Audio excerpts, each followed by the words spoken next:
nagmadaugon ta tungod kay uban nato ang Dios. Amen. So ang atong itakod karon is continuation na siya, di ba, ni part 2 sa ang presensya sa Dios. Duha ka butang mahitungod sa presensya sa Dios. Una, bisan nasa ang presensya sa Dios or gitawag nato nga omnipresence of God. Familiar kay nato ni Clementine madunggan na nato ni no omnipresence. Si God is omnipresent. Siya ang Dios na anaa kanunay sa bisan asa nga lugar.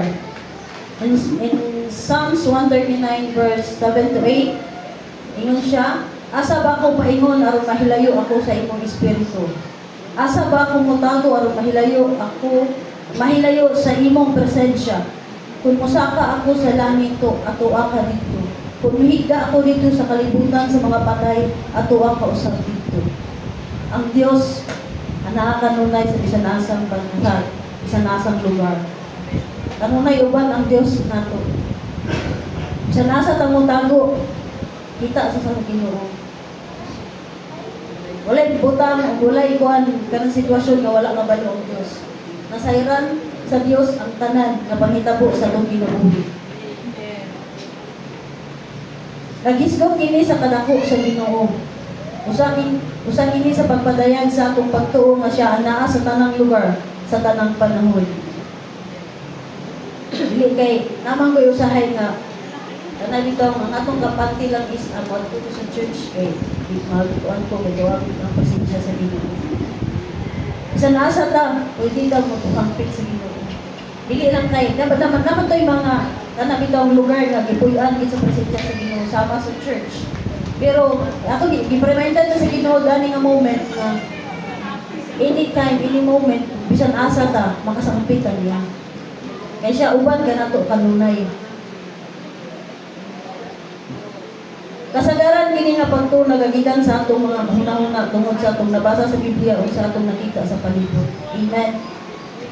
Mahimo tang komportable o mahimo kana ditong kanang confirmation sa atong kinabuhi nga naa ang presensya sa Dios. Sa diya pagtuon ta sa puno. Labi daw usahay nga murag mabawasan ang atong pagtuo sa pagwala tay tuon sa tulog sa Ginoo. Malimot ta sa mga saad sa Dios tungod kay wala na magkayautab sa Biblia. Sa diyang magtuon ta siyang pulong, marikol na to or madumduman na to ang mga saad sa Dios. Ug mao kini ang atong kinahuttan sa kanunay. Nakalahutay ta by grace of God. Natay paglaom despite sa mga panghitabo sa atong kinabuhi nga murag dili okay. Dili pabor para sa ato. Pero natay paglaom tungod kay natuo ta nga ang Dios uban nato. Kung dili pud ta pasagdan sa Ginoo. Diba? Mao kini ang pagkila na ang Dios milukob sa tibuok kalibutan o sa tibuok universo.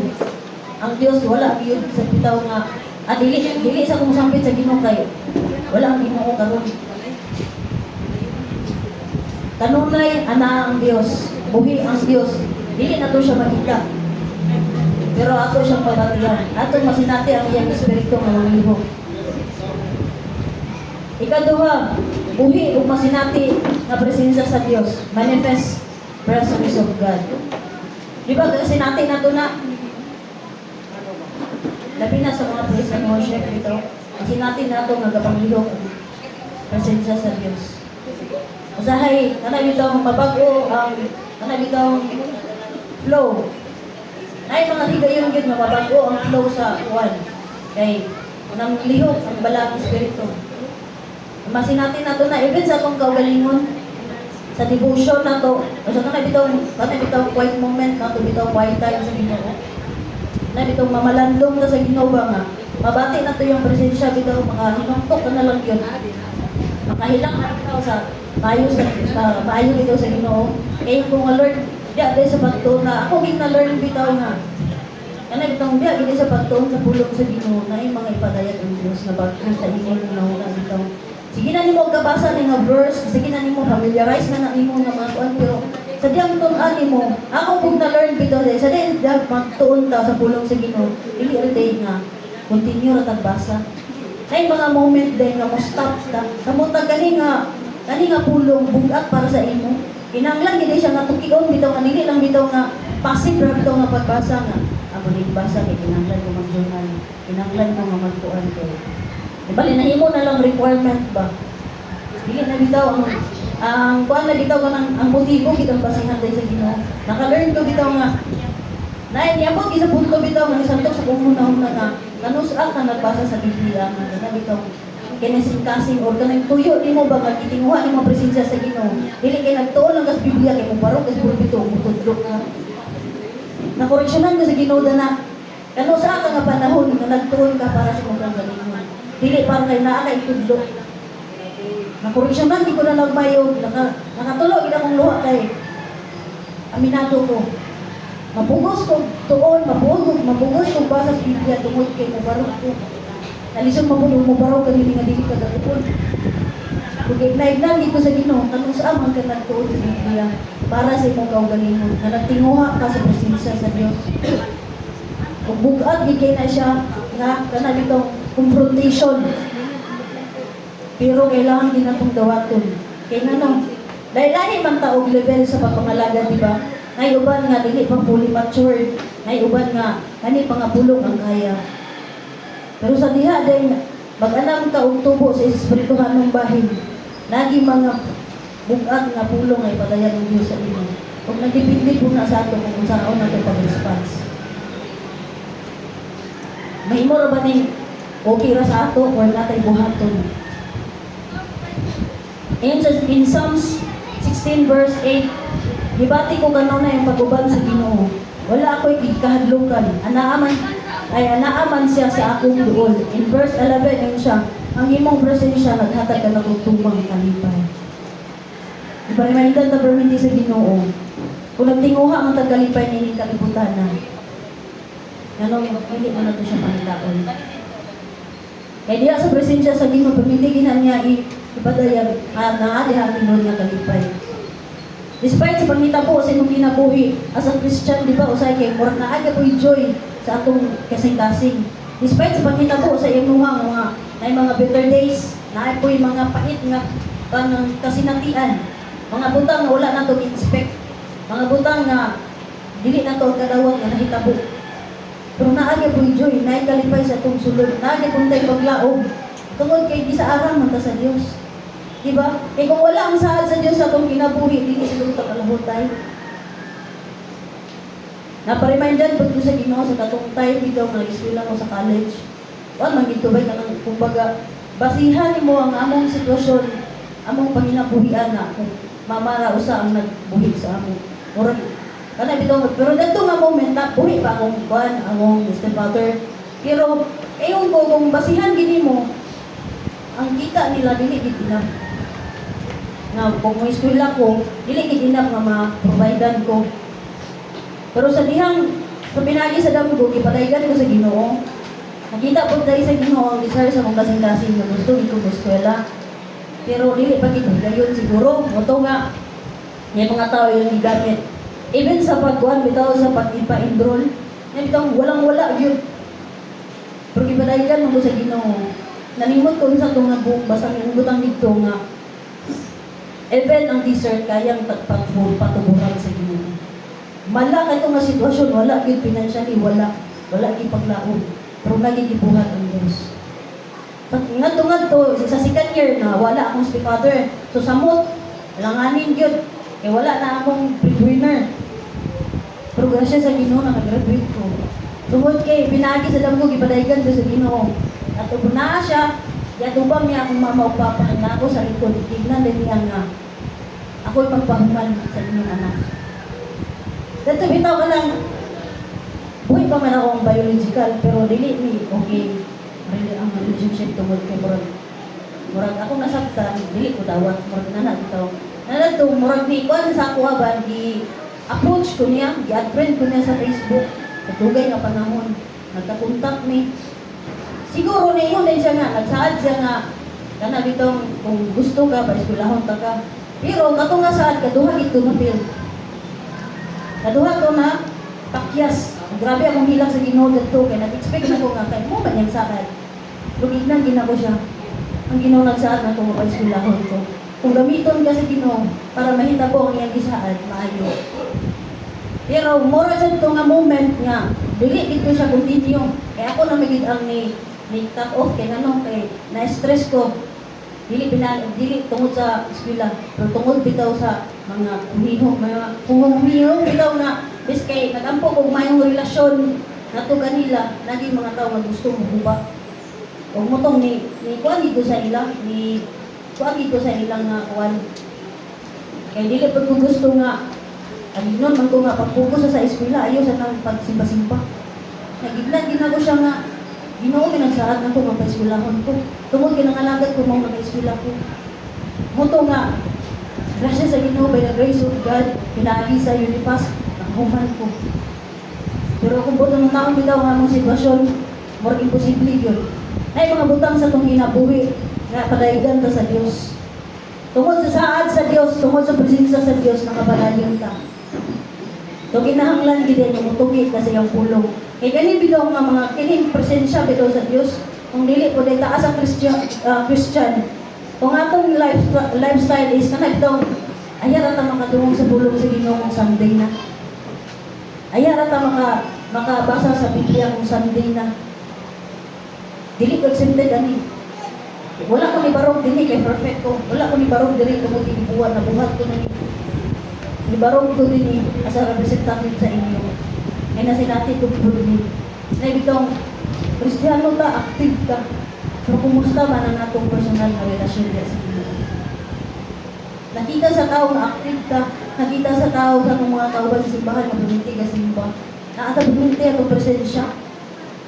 Pero kumusta ang presensya sa Diyos sa mga sulod? Basig, okay rata. Pero sa sulod ay halo na. Wala na yung sulod. Same bitaw sa kana bitong anang pundasyon bitaw sa balay. Sabi ni mo gilikon pa pero nitutlog ni mo wala na day sulod. Kaya itutkot na sa anay.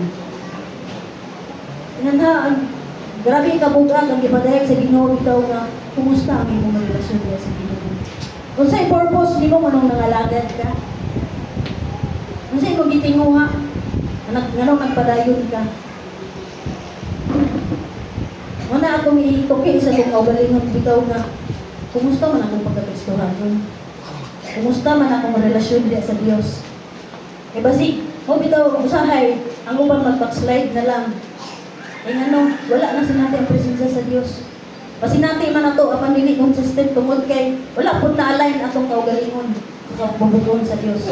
Dili consistent ang atong connection sa Ginoo tungod kay putol-putol ang atong bitaw tinguha sa iyang presensya. May mga panahon nga, balaan kita, kasi daw, kadani nga daw, nakabuhat ka sa mga butang, ipabuhat sa Diyos sa imo. Napoy mga panahon nga murag, na-auto-focus na ta.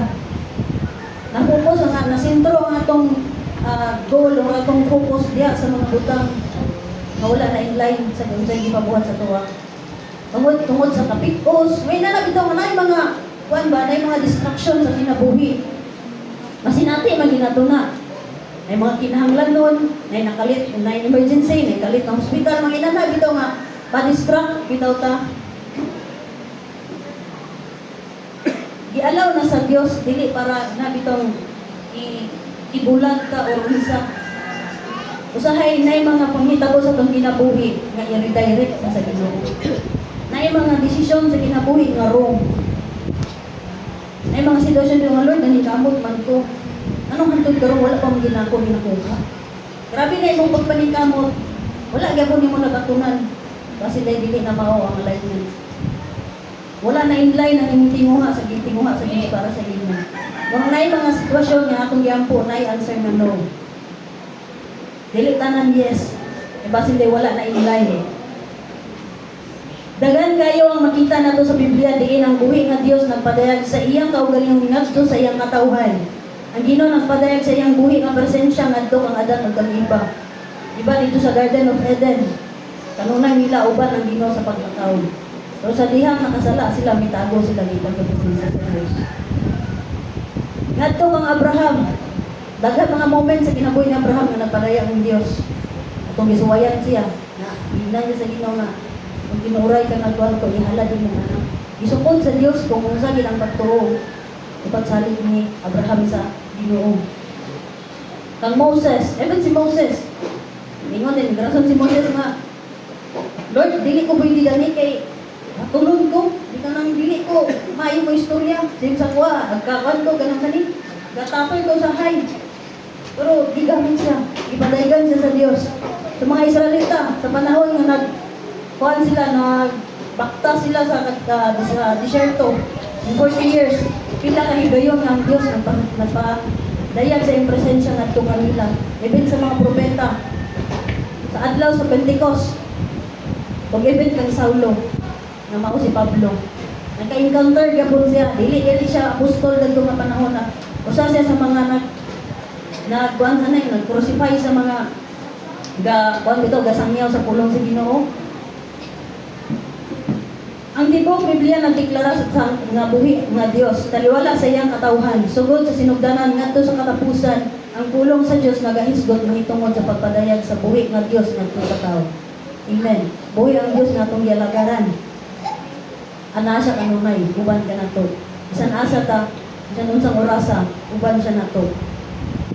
Ingon diri, kung atong kuhawan ang tanang libro sa Biblia nga naghisgot sa pagpakitag po sa Dios ngadto sa iyang katawhan, ang mahibilin lamang kanato mao na lang ang libro sa Esther, panultihon ang libro sa Philemon. Kay tanan nga book kasagara gyud padayag gyud ang Dios ay presensya. Wala kayo kita'y Biblia kung ang Dios wala magpadayag sa tao. Amen. Ang way sa Ginoo nga communication sa ato karon, isa unang panahon kapadayag man siya sa mga kwan dito, kapakita pa kayo, hindi ko ba nga grabe sila, yahin sila na nadating pagka kwan din sila ka ng literal gid ba na magpadayag ang Dios sa ato karon, ang ibilin sa Dios nga communication na makapasinati ta sa iyang presensya isang Biblia. Mga butang nga ginabuhat nato nga align sa iyang kinuha sa ato. Ang pagsinati sa tinod nga presensya sa Dios may sentro sa tinod nga pagtuo. Mao dapat niya nga atong pundasyon. Isip Christian, mao niya nga atong goal. Ang presensya sa Dios. Sunod ang ubang butang, nangalagad ka tungod kay maayo ang kinabuhi sa usa ka Kristohanon. Kasi despite sa tanan, nakay paglaom, nakay tinod nga kalipay, anaa sa Dios ang tinod nga kagawasan. Kana ang mga butang ato na gitimuha, murang nangalagad ka. Maayo ang kinabuhi. Mga saad sa Dios nga atong makuha o maambitan. Pero mahimo ginatong pundasyon. Nga ang presensya sa Dios may atong sinugdanan sa pagtuo. Mao kini ang nakalahi kanato sa ubang mga reliyon ini kalibutanan. Dili ang tinuhuan sa unang-una kundi personal nga kasinatian o relasyon sa buhi ng Dios. Mahimot ang buhing saksi. Pag dili ta kasinati sa presensya sa Dios, dili man ta ka-witness. Dili ta ka-testimony nga nana kamayo ang Dios. Dili ta kayo nga proven and tested nga naabuhi ang Dios, na ang presensya sa Dios kung wala ta, kita mismo wala ka sinati. Dili ta kalahutay karon kung kita mismo wala tang ka-encounter kami sa Ginoo. Di ba? Nay mga sitwasyon sa itong kinabuhi nga kuan kita ka na kumbaga kuan kita bitaw sa Ginoo. Nausab kin ang atong pangunahuna, nausab ang atong anang kinaiyahan, dili pa natong kaugalingon nga kausaban. Bisan pag maingon ka nga, mag-decision ka nga, Lord, mag-usab na ko. Maningkamot ka rin pag-usab diha, di ba maugtas ka? Di ba ang nabitong grabe ni mo, kuan lagi ka sa imong kaugalingon kita. Gusto na ka mag-usab, di na ka gusto nga, dali ka masuko. Paningkamot sa imong kaugalingon, di ba maugtas ka? Maputong ka. Pero by the grace of God, sa diya dahil isurrender na to ang mga butang na gusto na itong usapon sa itong kinabuhi. Nakadiya ka usapan. Sa diya isurrender na to ang itong daan na kinabuhi. Kung ito na sa bautismo, bitaw nga lubog ka sa tubig. Pag matuod nga itong daan na kinabuhi, gilubong na to. Pag awas na to, bago na tang tao, bago na ang espiritu na anak to. Kaya mo na ang kuhan sa Diyos nga ang atong relasyon sa iyaha. So, kailangan giday nga naagid day ipasulabi sa duha. Sa atong espirituhan nga Panginoon nga lawas nun. O giniperminti kontra sa ato. Dili kay atong mga kapalibot sa atong personal nga kaugalingon. Naagid day kontra. Pati babaw ba nimo ang lawas nung kana bitong kuan kana lawas nung nga desire o ang espirituhan nung nga nailay sa Ginoo. Duha ra gyud. Naagid tayo community nga battlefield. Bisan pa wala ang ubang tao sa atong kaugalingon. Mismo sa atong kasing-kasing unang-una, naagid duha. napilion, nagi desisyon, right or wrong. Ang imong pagbuot may matuman orang Dios. Naragida na sa duha. Kinsa ang imong master, kinsa ang imong ginasunod. Ang buhi nga presensya sa Dios, una, makausap ka nato. Amen. Sa dihang naanan natong Espiritu sa Dios, mamunga, makita ang bunga sa Espiritu Santo nga naa sa ato. Ingon siya in 2 Corinthians 3:17 to 18. Ang Ginoo niini pahayagan mao ang Espiritu. Ug hain gani ang Espiritu sa Ginoo anaay kagawasan. Ang maong himaya nga nagikan sa Ginoo nga mao ang Espiritu, mag-usab ka nato ngadto sa iya gayong dagway sa labi pang dako nga himaya. Not our own might na mausab ka. O dili mingon nausab ko kay maayo gid kay kumodis ko mo kontrol sa kong pagalingon mo. Hindi na sa kong pagalingon. Focus ka. Kung i-claim mo na nga ikaw ang nag-usab sa kong pagalingon. Ay grasya gid sa Ginoo, Espiritu sa Dios ang nagpausab nato. Mao nang paminting nga nay kagumon sa ato nga sayop ni. Oy nakasala ka. Kinahanglan ka mo pasaylo. Kinahanglan ka mga ipasaylo. Kana nga Espiritu. Nausahay kay wa man ta kanang sa nga ka nang moratag bungol. Nabi daw ikuha na to ba baliwala ra na to nay conviction sa ato ka zero dili na to ginakuan bitaw gitagaan og panahon dili for granted ra na to. Adugayan lo bitaw ni nasinati gyapon ako ni. Adugayan bitaw ni convict ka sa Ginoo. Mga kapasayloan kung nakasala ka niya. Mura bitaw ibaliwala. Adugayan bitaw kanay mong sala kay mahimo nang normal sa imo. Dili na kabatiyon og kabugaton. Ina-normalize naman yung imong kinabuhi. Naapi na yung okay na ba kay na normal na naapi na bitaw sa imong lifestyle. Kaya primero nga conviction sa Ginoo sa imo. Sala kay na repent na baliwala ra nimo. Kato bugat ka to sa imong primero, masala ka. Nampo lang ka pamakat ka. Sala ka. Ano meron man to, white lies man to. Okay ra to. Kanay mong okay, nahimo na din na siyang normal. Dili na din nakabantay. Nahimo na din na itong lifestyle. Dili kita mabago sa pagtuulang nga naa sa Dios kanato. Lagi kanato naguban kanuna, mabago kita kung atong masinatian ang iyang buhi nga presensya. Amen. Sama sa nitabok ang Saulo nga nahimong Apostol Pablo. Same sa datong encounter ni Apostol Pablo dito sa kuan pagpadulong niya sa Damasco. Buhat 9 versikulo 3 to 6 yun siya din. Mipanaw siya padulong sa Damasco. Sa doon na siya sa syudad, sa kalit may kahayag gikan sa langit, kamidanag nilibot kaniya. Natumba siya og nadungog niya ang tingog nga nagingon, Saulo, Saulo, nganong gilutos mo man ako? Kinsa ka ba? Ginoo. Nangutana siya, ang tingog mingon, ako si Jesus nga imong gilutos. Apan bangon ug lakaw ngadto sa syudad ug dito sultihan ka kung unsay imong buhaton. Umuton na ang kini kinabuhi ni Saulo against gikay siya sa tanan nga nagsangyaw sa about ang Jesus. Usa siya sa mga maglulutos niini nga panahon. Biski wato siya sa Damasco kay iya na pong paglutoson kung sigig sangyaw dito. Na-encounter niya ang Ginoo. Bisang iyang tinuha dito is maglutos, pagkabot dito, nagsangyaw siya. Anong nausap man si Saulo? Tungod kina-encounter niya ang presensya sa Ginoo. Ang presensya sa Diyos may nag-usap sa iya ha. Personal na nakasinatian. Ang atong pagtuo kinahanglan mamundar diha sa gahom sa Diyos o dili sa kaanang sa tao. Usahay Kristohanon. Kuan dito, malimtan ang tinuod ng pundasyon. Dili tungod kay maalamon ka sa Biblia. Dili tungod kay suwito na ka. Gamay na kay nimo ang tanan chapter sa Biblia. Suwito na ka murag halos na memorize na nimo ang Biblia. Mayo kay ka manulting. Mayo kay ka mumuhat sa mga buluhaton. Ug gyud managikan sa Ginoo. Pero tukiyon sa Ginoo ang atong personal na relasyon diha sa iya.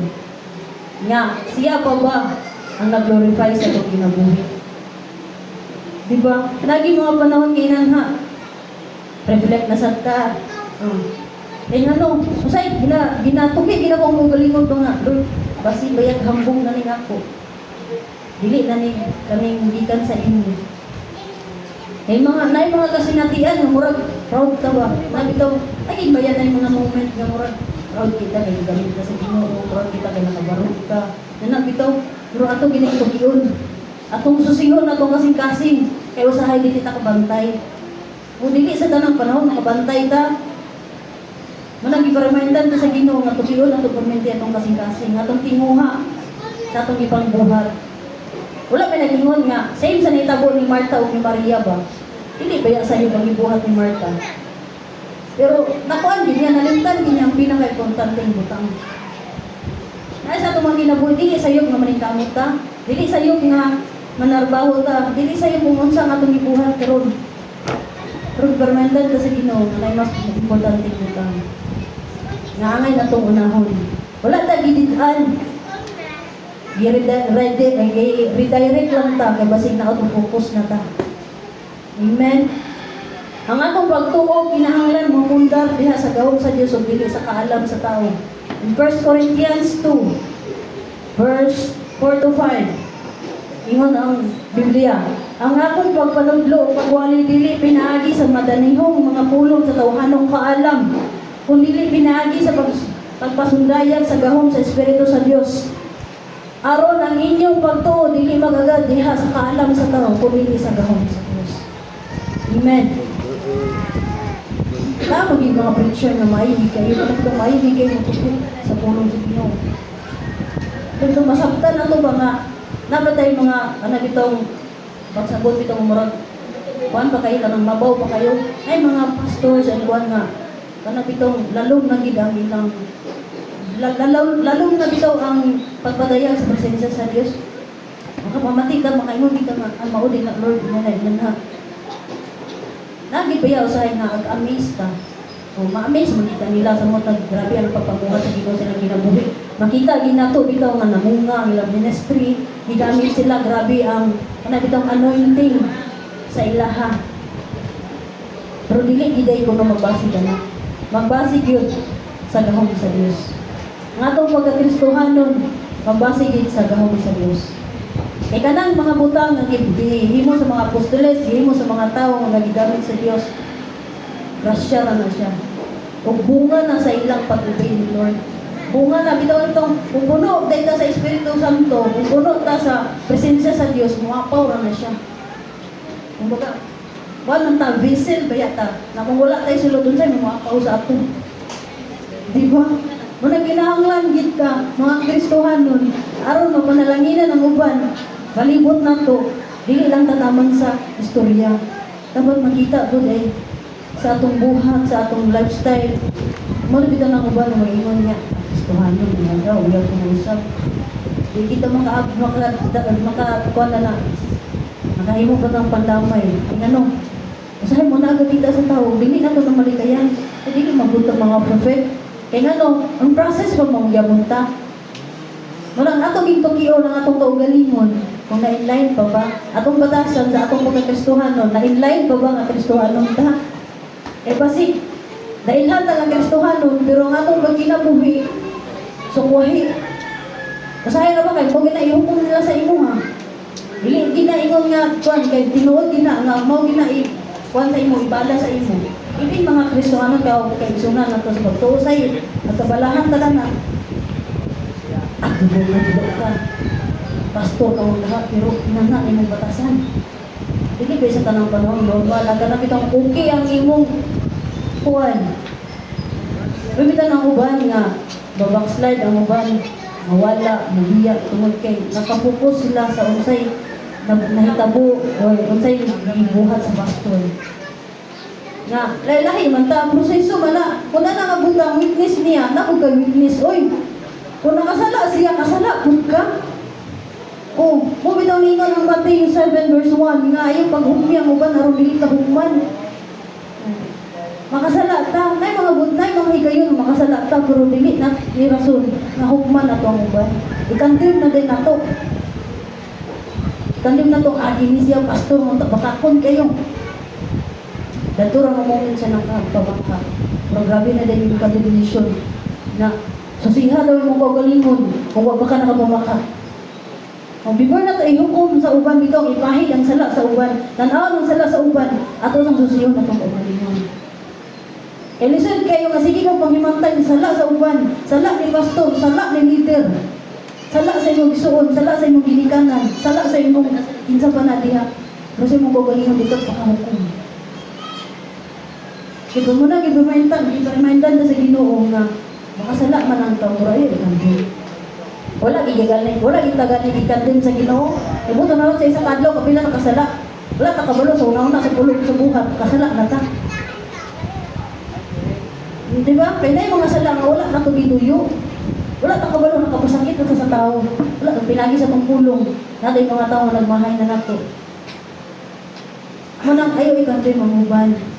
Kung mag-iong process, pupunta sila. Makita ang kausaban sa tao pag naang presensya sa Diyos. Dili man perfect, pero ingon ba ang Ginoo nga, be holy, kayang holy. So, paningkamot ang matagusa. Unang ayaw po, kuhan na, nga nagdaw sa bitaw ng murag, ato nagtuldukan ba? Share ka, kasangyaw-sangyaw ka, unya, siya ka galingon. Maor gihapon ka. Bagulbulan gihapon ka, kwintador gihapon ka, laog gihapon ka. Diba? Imbes di ka siya na-inspire na, nitikam na sa pagpangalagad, pag nagpagamit na sa Ginoo, yukman na maninggaan. Imbes kay, dili pag ito fully mature, okay, nag-mature na spiritually. Kaya na niya nga usapon, kaya na niya dawaton nga pulong, pero pag huway magiging sa Ginoo, ay direkta gino. Ilaparo gini mo sa iya ba na inanha. Kaya na may mga sakit man ang correction. Pero ikaw usahay, basihan na to kung kinsa ang tao na to ay correct. Yan ay mga tao nga, instead, bitaw nga ay correct. Kaya bitaw, bisan pag breedlove, hindi mo pag-correct eh. Sayo, dahil din ang paguna sa inyo. Tignan din ka nga hilaptanon mo ka. Ay, magbot, hindi man ay mo pinapuhi. Ay, mga tao ngayon na, dili kinakaligayan. Ikaduha, ang presensya sa Diyos makadali sa tao na naapa sa kangit-ngit. In Isaiah 60 verse 1 to 4a. Bangon og sidlak kay miabot na ang imong kahayag. Ug ang himaya sa Ginoo misidlak na kanimo. Tabunan sa kangit-ngit ang kalibutan, ang katawhan tikyupan sa kangiyo. Apan ang Ginoo mo sidlak kanimo. Ug makita diha kanimo ang iyang himaya. Ang kanasuran mo dol sa imong kahayag ug ang mga hari mo dol sa lamdag sa imong kahayag. Tan-awa ang imong palibot, makita mo nga nagtigom na sila ug moduol kanimo. Dili ang atong katakos o kaalam mao'y makapadala sa mga makasasala ngadto sa Dios, kundi siya mismo. Once makita sa mga unbeliever o sa mga dili Christian ang atong kinabuhi nga naang presensya sa Dios, bisan pag dili nanto na sila sa nyawan, lagi kausapan niya may tapo. Same sa kon ba na ako i-share gamay na ano bitong lahi siya nga reliyon, pero ang iyang bana is usa sa mga elders ng church. Iyang bana nakita niya sa kadugayan kay kon man siya lahi po yung reliyon na pangit siya lang ng balisulin na katulik daw ang share mo po na yan share na lahi sila reliyon. Nakita niya perminti nga iyang bana sincero gyud nga nalagad sa Ginoo, gatuon sa pulong gatuan, pero iyang bana dili ga ingon sa iya nga inanay na gyud ang sagad ko sa iyang bana. Pero siya mismo, sa diyan, ginatanaw daw niya yung bana ba nga, sincero bitaw nga gaguhat sa buluhaton sa Ginoo. Kay mo gid sa iyang kaugalingon. Unsay angay na ko. Unsay angay na ko, di ba? Wala naman siya igni sa iyang bana nga kinahanglan ka mo uban ako na. Pero nakita niya ang presensya sa Dios sa iyang bana. Nga namuhat bitaw. So siya po, naningkamot sa iyang kaugalingon. So diha pa lang, nagikausaban. Ang Diyos mo'y nag-usap, dili ang tao. Ang buhay nga presensya sa Diyos, ngani ka sa atong kinabuhi mo'y kahayag nga magdani sa mga tao na naapa sa kangit-ngit. Bisan asa kita mo ato, dala-dala na to ang kahayag, ang iyang buhi nga presensya. Mubit ang gimo ta di bali nga asin. Ay ga-preserve ka sa mga tao nga wala pa sa Diyos. Ang di ba naingon dito nga pag ang kahayag ayaw ibutang sa ang imulang barang nga kuan ayaw ibutang sa lalo kundi ibutang sa ibabaw o madalagan ng tanan. So kung diyan makita sa mga tao nga atong ginabuhi nga naa ay presensya sa Dios, adunay kausapan ang atong ginabuhi. Mahimo na tan nilang buhing witness or kanang kayo sila nga tinuod gid sa Diyos nilang ginagawa. Kung usab man siya. Ay nana, di ba na kalipay na sa Diyos na pinaagi sa imo, nakita iyang kahayag. Kung naitaw nga nausab. Ikatulo, mo'y nagdala sa mga milagro. Sa paghatag sa Diyos kanina sa Espiritu sa pagbuhat niya sa mga milagro diha kaninyo sa Galatia 3:5. Kung ang buhi nga presensya sa Dios nagaputos kanato sa mga katingalahang butang dali kayong mahitabo sabang ang Pedro nga bisan ang mga kaagian sa iyang anino nga may sakit nga maayo. Tungod sa kapuno nila sa presensya sa Dios, bibil lang kuno malabyan lang sa kanang bitong anino ni Pedro na ayo ang mga may sakit. Sa diya ang puno ta sa presensya sa Dios. Dali ra nato mahimo ang mga milagrong butang.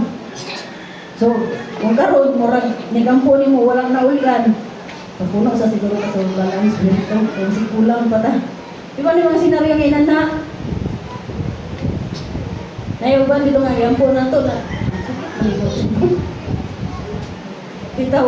Pero usahay, kana dahil pagpuno gid ta sa balance spirito, makita gid ang milagro, lagi mahitabo. Ang paglakaw sa mga milagro, mahitabo lang kung aduna kita yung makanunayon nga kasinatian o relasyon sa Dios. Ang kadaghanan Kristohanon puno kayo sa pulong sa Dios pero walay buhi o lalong nga relasyon sa Dios. Pakigsuod sa Dios ug ang iyang gahom ug ang milagro magauban kanimo. So tayo naman siguro ato ni continue sa sunod nga Domingo. And I hope na na-portion na atong nadawatan gikan sa Dios. And bless everyone to God be all the glory.